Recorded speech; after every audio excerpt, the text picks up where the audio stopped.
खुलुमबाय साफ्रोमबो रायजो राजानिसिम अननाय सिबिनाय खुलुमनायखौ बावहरनाय थाबाय।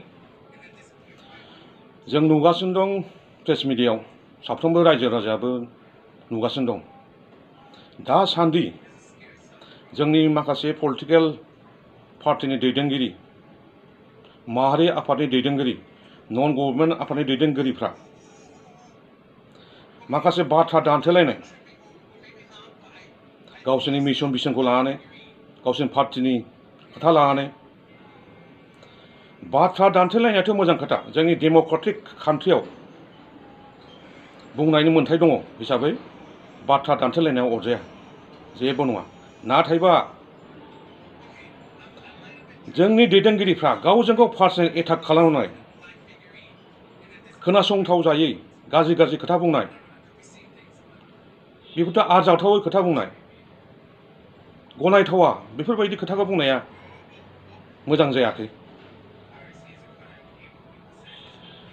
गावसिनि मिशन भिजननि खोथाखौ बुंनानै बाथ्रा दान्थेनाया मोजां खोथा, खिन्थु पार्सनेलखौ लानानै मानो बुंनांगौ? बेफोरथ' मोजां नङा। गाव गावनि दैदेनगिरिनि सभाबखौ नस्थ' खालामना लानाय जायो, नङा होमबा? जोंनि रायजो राजाफ्रा गोदोनि बायदि लेखा रोङि गैला, दा गासिबो गोरों गोरा जाबाय, बुजिनो हानाय जाबाय। दा नोंसोरो गावजों गाव पार्सनेल एटाक खालामबाय थानायखौ जों रायजो राजाफ्रा नायनानै थाबाय थानानै उसुबिदा, खोनासंथावा माने सयज' हानांगौ। आसा खालामो जोंनि दैदेनगिरिफ्रा बेफोरबायदि गावजों गाव पार्सनेल एटाक खालामनायखौ नागारो। गावसोरनि पार्टिनि मोजां गाज्रि मारै खालामगोन मारै खालामा मिशन भिजननि सायाव बुं, बेखौ मानो खालामाखै, बेखौ खालामनांगौमोन, बेफोरखौ बुं, बिदि जानांगौ। आरोबाव आङो जोंनि दानि गभर्नमेन्ट बिनि सायाव फंनैसो बुंनो सानदों। जोंनि बर' हारिया बड'लेण्ड बिनाया गोबावसै। दा बे बड'लेण्डखौ बिनाया सोर सोर दङ?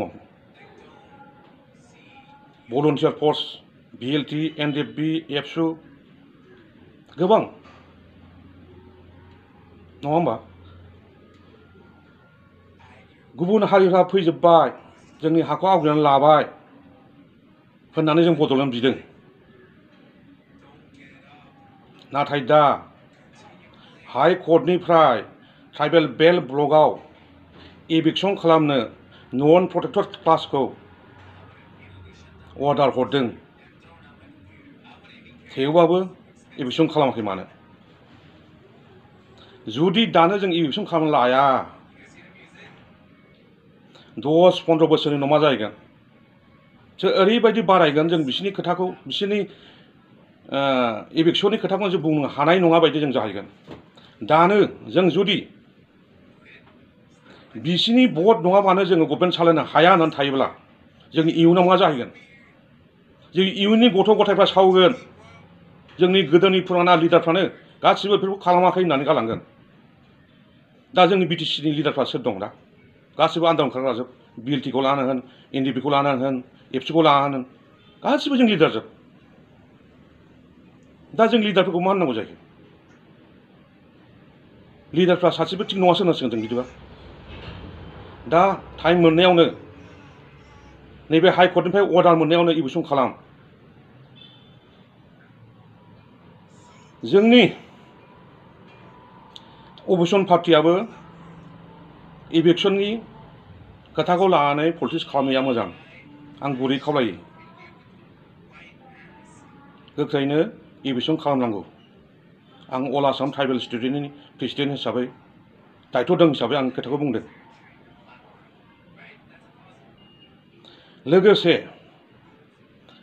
जोंनि आन्दालनाव मुंख्लं जानाय NDFB न'खरनि जा अनसुंथाइ मोननांगौ बेखौबो गोख्रैनो होनो थाखाय जोंनि BTC सरकारनि मानव गेदेर CM प्रमद बर'खौ गुरै खावलायनाय थाबाय।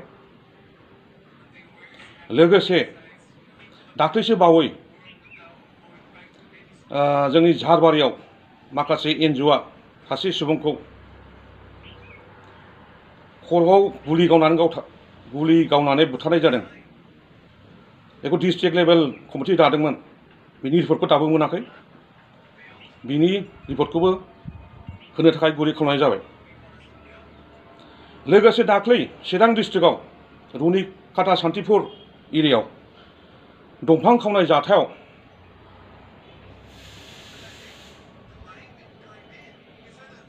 बेफोरखौ लानानै डिस्ट्रिक्ट लेभेल कमिटि दादोंमोन SIT बेनि रिपर्टखौबो होनाय जायाखै दासिमबो मोनाखै आरो सानै सुबुंखौ एरेस्ट खालामनो अर्डार होदोंमोन सानै सुबुंखौ दाबो हमनाय जायाखै नागिरनाबो मोननाय जायाखै बेफोरनि बिनायखौबो चिरां डिस्ट्रिक्टनि एडमिनिस्ट्रेटिभ DC आरो SP बिथांखौबो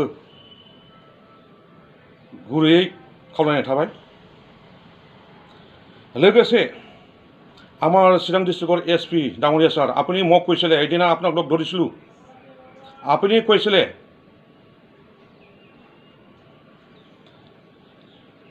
কৈছিলে DC আৰু মই